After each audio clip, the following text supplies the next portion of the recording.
Former President of the United States Donald Trump has pled not guilty to multiple criminal charges in a historic appearance in Manhattan. The indictment may have actually helped him more than hurt him for 2024, as supporters raised millions of dollars for his next presidential run. Do you guys think that this only boosted his popularity, or did it hurt his chances? I got a good feeling he's going to leverage this whole thing, and I wouldn't be surprised if there's a major upset in the 2024 election. Now, the White House did talk about it recently, and if you ask them, they'd say that the president doesn't have time to think about Trump and is more focused on lowering the cost of living for all Americans. Do you guys agree that this is what's being done right now? That he's really working on lowering the cost of living for all Americans? Comment a quick yes or no down below on that one. NATO has just expanded its reach, as Finland is now officially part of the alliance. Now, this is not good news for Russia, as Finland is right next door to them, further adding to the tension at their borders. Now, it has also led to Russia warning that they will strengthen their military capabilities in those areas. Now, while those threats can't be confirmed just yet, we can confirm that Americans that decide to visit Russia may be in danger, and that it's not impossible that we are targeted to be used for future prisoner exchanges in the future. I guess I'll just have to cancel my spring break trip over to Russia. They should probably do something to get that under control, though, seriously. That, and maybe more of us should just kind of book a flight to that country. And speaking of Russia and their plans, rumors are swirling that Putin, together with the Crown Prince of Saudi Arabia, they're both working together to make the lives of Americans that much tougher and make our president look that much worse. Do you guys think that this is the case, especially with their announced cuts to oil production? Now, before I continue, please take a second and smash the like button. I really appreciate every single click, and it really helps me out as a growing channel right here on YouTube. Now, if you guys are new here and you're in need of your daily dose of the truth when it comes to the state of our economy, Social Security, SSI, SSDI, global happenings, the stock market, the housing market, and everything going down in Washington, D.C. that affects our lives, our families, and our bank accounts, be sure to subscribe to the channel. And for the best way to invest in gold, hit the link in the description down below this video. $450 million. This is how much the Biden administration is making available for solar farms and other clean energy projects at the site of current or former coal mines, all to hopefully help in fighting off climate change and move us away from relying too heavily on other countries for supplies. Now, the money is coming from the 2021 infrastructure bill, and it could be him saying that we don't need China for solar panels. We can make them right here. Do you guys think that having more manufacturing of goods here in our country, in the good old US of A, will help us more down the line? Now, speaking of help, were you guys aware that the president was focused on keeping our costs low? Now, I'm not joking. Here, check this out. And I did want to ask about the Donald Trump arraignment. I know you're not going to comment about the legal proceedings. You've said that many times, but can you give us any sense of how President Biden is taking all of this in just as a moment in American history? Obviously, he's a consumer of news. Has he been watching, reading the developments that are unfolding right now? So first, I have to say this it's an ongoing case, so we're just not going to comment on the case specifically itself. Look, the president's going to focus on the American people like he does every day. He is not, this is not something that is a focus for him.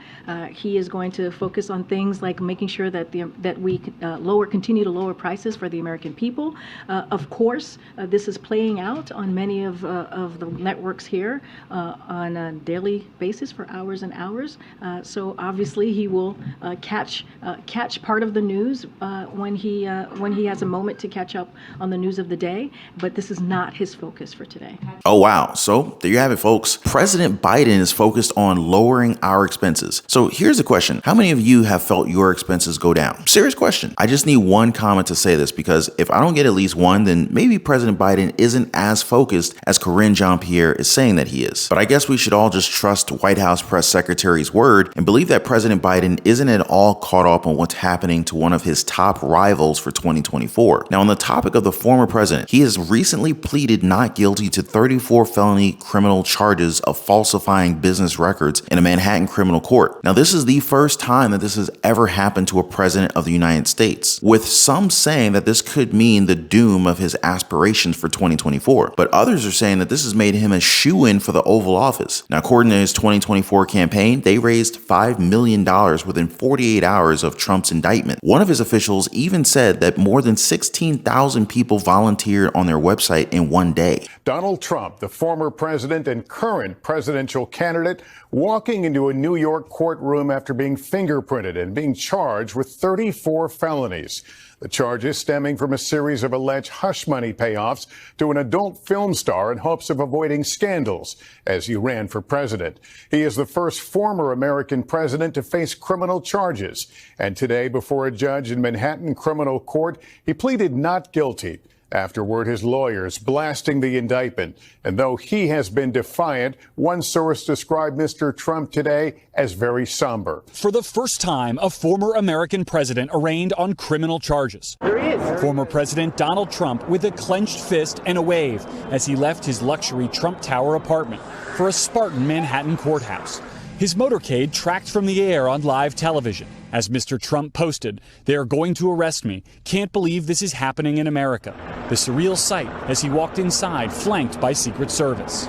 Mr. Trump was processed behind closed doors with his fingerprints taken, but no mugshot. Now, I'm gonna let you guys decide. Is this hurting or is this helping him more for next year's presidential elections? When it comes to helping each other out, it looks as if Russian President Vladimir Putin and Saudi Arabia Crown Prince Mohammed bin Salman are working together to make life just a little bit more difficult for President Biden, as they have come to agree to cut oil production together with OPEC Plus, a group of 23 oil exporting countries. Now, you might ask, why is this bad for our president, right? Because we saw how he basically begged and pleaded Saudi Arabia to increase their oil production output, to which he agreed, but not even a year passed and now they're cutting production by so much more, which in turn embarrasses President Biden, and in the end, it makes us suffer even more when gas prices are expected to shoot up. In another instance where it seems as though we've been handed the short end of the stick, officials within the Biden administration has warned that Russia may continue to capture Americans in hopes of using them as pawns or pieces for prisoner exchanges in the future, much like what they did with WNBA star Brittany Griner. The White House National Security spokesman John Kirby talked about the efforts that they're putting to get American journalist Evan Gershowitz and ex-U.S. Marine Paul Whelan home, saying that they will do everything that they can from this point forward. Now, apart from us avoiding visiting Russia at all costs, couldn't our government do something more for us to not fear for our freedom if we ever visit other countries? I mean, what do you guys think about that? Now, since we're already talking about other countries, let's discuss